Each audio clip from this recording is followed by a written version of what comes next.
नमस्कार। अक्सर खबरों में एक हेडलाइन आती है, अहम बिल राज्यसभा में अटक गया। हाँ, बहुत आम है ये। और ये सुन के लगता है कि भाई ये क्या पहेली है, एक सदन बिल पास करता है और दूसरा उसे रोक देता है। ये सिस्टम मतलब ऐसे काम करता क्यों है? सही सवाल है। तो आज की हमारी जो ये गहरी चर्चा है, उसका मिशन बस इसी गुत्थी को सुलझाना है। हमारे पास जो स्रोत हैं, उनकी मदद से हम भारत के कानून बनाने के इस पूरे सिस्टम को मतलब लोकसभा, राज्यसभा, विधानसभा, विधान परिषद। हाँ, ये सारे जो नाम हैं, इन्हें समझेंगे। और कोशिश ये रहेगी कि आज के बाद ये नाम और इनके काम मतलब शीशे की तरह साफ हो जाएं। और मुझे लगता है इस गुत्थी को सुलझाने की शुरुआत एक बहुत ही यूं कहिए बुनियादी बात से होती है। अच्छा, वो ये कि हमारा पूरा सिस्टम 2 स्तरों पर बना है। 2 स्तर। हाँ, एक है दिल्ली में बैठी केंद्र सरकार का स्तर और दूसरा है हमारे अलग अलग राज्यों की सरकारों का स्तर। ये चारों सदन असल में इन्हीं 2 स्तरों में फिट होते हैं। अच्छा, तो मतलब ये कोई एक बड़ी कंफ्यूजिंग लिस्ट नहीं है, बिल्कुल बल्कि 2 अलग-अलग टीमों जैसा कुछ है। बिल्कुल एक टीम केंद्र के लिए और एक टीम राज्यों के लिए। बिल्कुल, आपने तो नब्ज पकड़ ली। यूं समझिए कि 2 सदन केंद्र की टीम में है, लोकसभा और राज्यसभा, जिन्हें मिलाकर हम संसद या पार्लियामेंट कहते हैं। ठीक है। और इन्हीं का एक छोटा रूप एक आईने की तरह राज्यों में है, विधानसभा और विधान परिषद। अगर ये केंद्र और राज्य का बंटवारा समझ आ गया तो समझिए आधा काम तो हो गया। ठीक है, तो फिर चलिए केंद्र की टीम से शुरू करते हैं, बिल्कुल। मतलब संसद से। हाँ। इसमें जो पहला और शायद सबसे ज्यादा चर्चित सदन है, लोकसभा, वो तो काफी सीधा साधा लगता है। हाँ, लगता तो है। हम वोट देते हैं, हमारे प्रतिनिधि चुने जाते हैं और उन्हें हम सांसद या एमपी कहते हैं। बिल्कुल। इसे लोगों का सदन या हाउस ऑफ द पीपल भी कहते हैं। हाँ। इसमें कोई गहरा पेच है क्या? देखिए, इसका सीधा होना ही इसकी सबसे बड़ी ताकत है। अच्छा। ये लोकतंत्र की सबसे सीधी और सबसे ताकतवर आवाज है। देश की सरकार कौन बनाएगा, प्रधानमंत्री कौन बनेगा, इसका फैसला लोकसभा में बहुमत से ही होता है। सही है। इसका कार्यकाल 5 साल का है और सदस्य बनने की न्यूनतम उम्र है 25 साल। ठीक है। और ये एक अस्थायी सदन है, मतलब अगर सरकार बहुमत खो दे तो इसे समय से पहले भंग भी किया जा सकता है। ये सब सीधी बातें हैं, लेकिन इसका असली महत्व वो राज्यसभा के साथ तुलना करने पर ही समझ आता है। हाँ, और यहीं पर मेरे ख्याल से असली उलझन शुरू होती है। राज्यसभा, इसके सदस्यों को भी सांसद या एमपी कहते हैं, लेकिन उनका संसद तक पहुंचने का रास्ता बिल्कुल अलग है। सच कहूं तो ये थोड़ा कम लोकतांत्रिक नहीं लगता कि हमारे पास उन्हें सीधे चुनने का अधिकार ही नहीं है? ये व्यवस्था बनाई ही क्यों गई? ये एक बहुत ही जायज सवाल है और इसका जवाब मजे की बात है इसके नाम में ही छिपा है। राज्यों की परिषद या काउंसिल ऑफ स्टेट्स। राज्यों की परिषद। हाँ। इसे लोगों का प्रतिनिधित्व करने के लिए नहीं, बल्कि राज्यों के हितों का प्रतिनिधित्व करने के लिए बनाया गया था। संविधान बनाने वालों का सोचना था कि एक ऐसा सदन होना चाहिए जहां हर राज्य की आवाज सुनी जाए, चाहे वो राज्य छोटा हो या बड़ा। बिल्कुल। और वो आवाज लोकसभा के बहुमत के शोर में कहीं दब ना जाए। तो फिर इन्हें चुनता कौन है, अगर हम नहीं चुनते तो? इन्हें राज्यों के वो विधायक यानी एमएलएस चुनते हैं, जिन्हें हमने और आपने अपने अपने राज्यों में चुना है। ओहो, तो ये एक अप्रत्यक्ष माने इनडायरेक्ट चुनाव हुआ। हाँ, मतलब हमारा वोट पहले एमएलए को चुनता है और फिर वो एमएलए राज्यसभा के एमपी को चुनते हैं। और यहाँ एक और दिलचस्प बात है। वो क्या? ये चुनाव विनर टेक्स ऑल वाले सिस्टम से नहीं होता। इसका क्या मतलब है? आसान भाषा में समझाइए। इसका मतलब ये है कि अगर किसी राज्य की विधानसभा में एक पार्टी का जबरदस्त बहुमत है, तो भी ऐसा नहीं होगा कि राज्यसभा की सारी सीटें उसी एक पार्टी को मिल जाएं। अच्छा। यहाँ आनुपातिक प्रतिनिधित्व या प्रोपोर्शनल रिप्रेजेंटेशन नाम की एक प्रणाली इस्तेमाल होती है। ये प्रणाली सुनिश्चित करती है कि विधानसभा में जो छोटी विपक्षी पार्टियां हैं, उनको भी उनकी संख्या के अनुपात में राज्यसभा में सीट मिल सके। अरे वाह। इसीलिए तो राज्यसभा अक्सर लोकसभा के मुकाबले ज्यादा विविध होती है, उसमें ज्यादा पार्टियों की नुमाइंदगी होती है। अच्छा, तो ये सिर्फ राज्यों का ही नहीं, बल्कि राज्यों के अंदर की जो राजनीतिक विविधता है, उसका भी प्रतिनिधित्व करता है। बिल्कुल सही। और मैंने ये भी सुना है कि इसमें कुछ ऐसे सदस्य भी होते हैं जो चुनाव ही नहीं लड़ते। बिल्कुल, और ये राज्यसभा की एक और अनोखी खासियत है। भारत के राष्ट्रपति कला, साहित्य, विज्ञान और समाज सेवा जैसे क्षेत्रों से 12 विशेषज्ञों को सीधे राज्यसभा के लिए मनोनीत करते हैं। नॉमिनेट करते हैं। जी, मकसद ये है कि कानून बनाने की प्रक्रिया में ऐसे लोगों का ज्ञान और अनुभव भी शामिल हो जो शायद चुनावी राजनीति की आपाधापी में शामिल ना होना चाहें। जैसे सचिन तेंदुलकर। हाँ, सचिन तेंदुलकर और जावेद अख्तर जैसे नाम इसी कोटे से सांसद बने थे। तो मतलब राज्यसभा एक ऐसा सदन है जिसमें राज्यों के प्रतिनिधि भी हैं, पार्टियों के अनुपात का भी ध्यान रखा गया है और साथ में कुछ विशेषज्ञ भी हैं। ये तो लोकसभा से वाकई बहुत अलग है। बहुत अलग, और ये कभी भंग भी नहीं होती। ये एक स्थायी, एक परमानेंट सदन है। अच्छा, ये भंग नहीं होती? कभी नहीं। इसके सदस्यों का कार्यकाल 6 साल का होता है और हर 2 साल में 1/3 सदस्य रिटायर हो जाते हैं। सदस्य बनने के लिए न्यूनतम उम्र भी 30 साल है, जो लोकसभा से 5 साल ज्यादा है। ये सब इसे एक ज्यादा परिपक्व और अनुभवी सदन बनाने के लिए किया गया है। अब समझ में आया कि वो जो शुरुआती हेडलाइन थी, बिल राज्यसभा में अटक गया, वो क्यों इतनी अहम है। क्योंकि दोनों सदनों की बनावट और मिजाज ही इतना अलग है। जी। तो ये अटकना होता कैसे?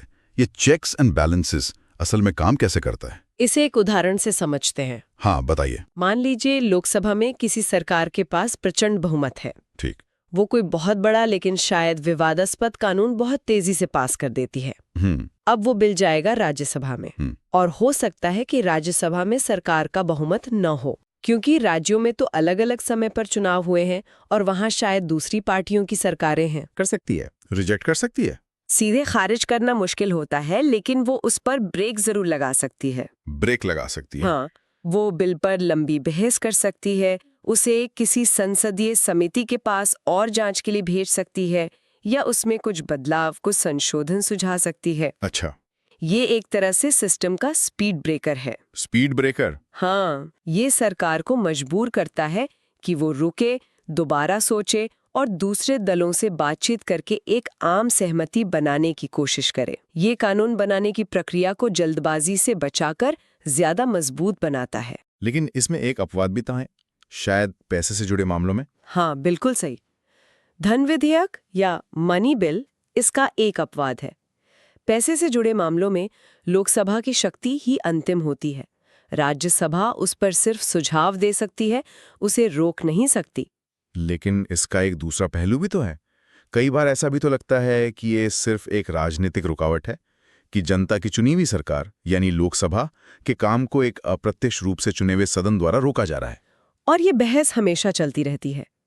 क्या राज्यसभा एक कूलिंग चेंबर है जो जल्दबाजी में बने कानूनों को ठंडा करती है, या फिर वो एक पाइप में रुकावट है जो जरूरी सुधारों को रोकती है?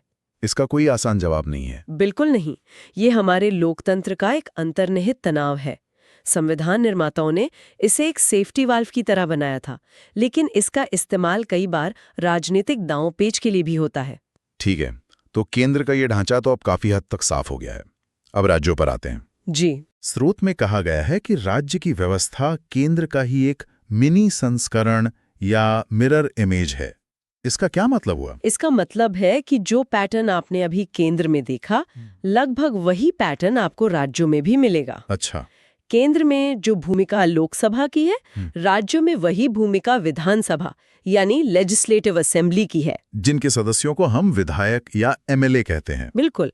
इनका चुनाव भी सीधा जनता करती है, कार्यकाल 5 साल का होता है और मुख्यमंत्री वही बनता है जिसका विधानसभा में बहुमत हो। बिल्कुल, लोकसभा और प्रधानमंत्री की तरह। एकदम। और फिर राज्यसभा का आईना हुआ विधान परिषद, लेजिस्लेटिव काउंसिल। बिल्कुल।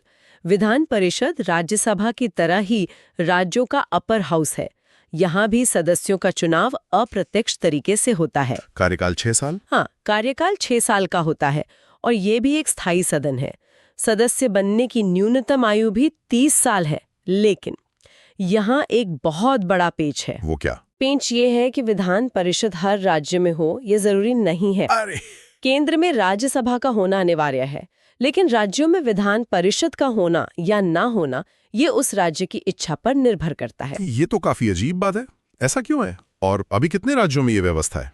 इसके पीछे कई कारण हैं।